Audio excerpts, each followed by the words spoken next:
Hi, now we're going to talk about when do we plant our plants. And we're here in this wonderful hoop house here at the school farm. And because it gets warmer, thanks to the passive solar in the hoop house, when we can plant is different here than it is out there. And what's that because of? Temperature. So when we decide to plant things is affected by temperature and another thing, days to maturity, DTM. That's really fun. Let's go check out some things outside in the field. Now we know that we're going to want to plant lettuce in this bed, and we know we want to plant a lettuce that likes early spring weather, and we'll plant it when it's the right temperature. Now, how do we decide which lettuce we want? We want to know the days to maturity, because I want to get this lettuce to the school cafeteria as soon as possible. So I want to pick a lettuce that's going to mature as quickly as possible. Let's go look at a seed catalog and see how we figure that out.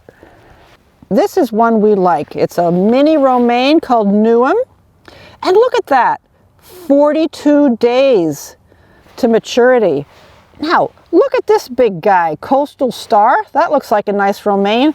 Oh my goodness, 70 days to maturity. Now, each of those has its own positive things, but if we're going for fast harvest, we're going to pick something with a shorter days to maturity than the bigger romaine.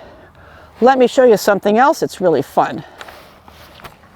Do you like Brussels sprouts? Did you know that Brussels sprouts have anywhere from 110 to 185 days to maturity? That's practically half a year. But broccoli, now this is days to maturity from transplanting it, not from planting the seed. You have to notice that. Days from transplant to maturity. They do that for tomatoes too. For broccoli, sometimes it's between 45 and 75 days, but as I said, Brussels sprouts can be up to 185 days. Oh my goodness. So you're not going to plant your Brussels sprouts the same time as your broccoli and think you're going to have Brussels sprouts. No, you have to plan a really long time that those Brussels sprouts are going to be in the ground. One of the students' favorite plants is this purple sprouting broccoli. And that also takes 5 months to grow. And there's other vegetables that are like that. You have to see how long does it take for my vegetable I want to eat to grow up so that I can eat it.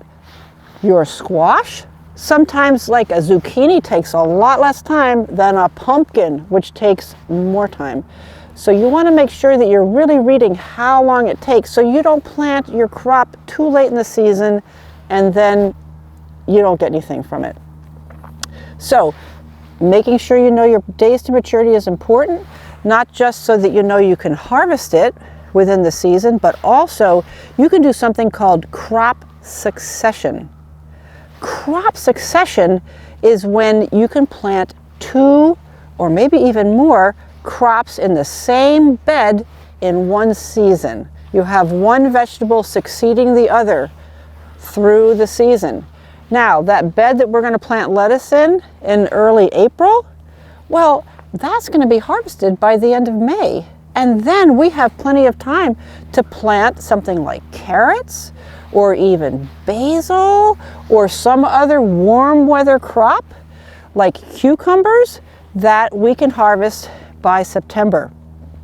So days to maturity, just to review, it helps you know when to plant so you know you have enough time to harvest, and it helps you know if you can plant another crop after that. Because a lot of people think, oh, I just plant one thing a season. Plan your garden so that you can plant more things every season. And one thing we're going to do here at the school farm is we're going to start you out with starts, and then we're going to keep going so that you can have succeeding crops throughout the season. So maybe you planted bok choy in one part of your garden, and now you can, that's really short, you can eat that in like 3 weeks.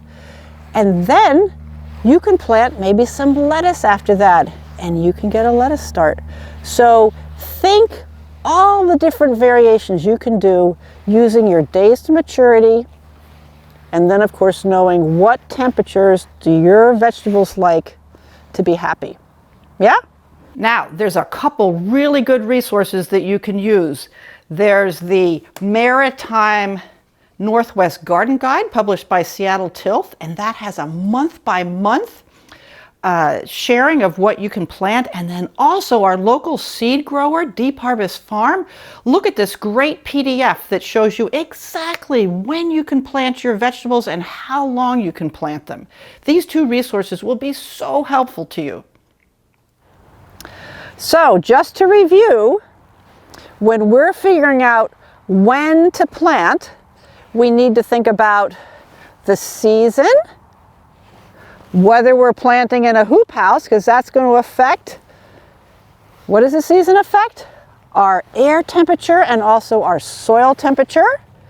We need to know, am I planting a seed, which has to have the right conditions to germinate, or a start? And we have to think of the days to maturity, because that's going to affect how long it has to be in the ground, whether it will ripen in time, and if we can plant something else after it. All right? Enjoy!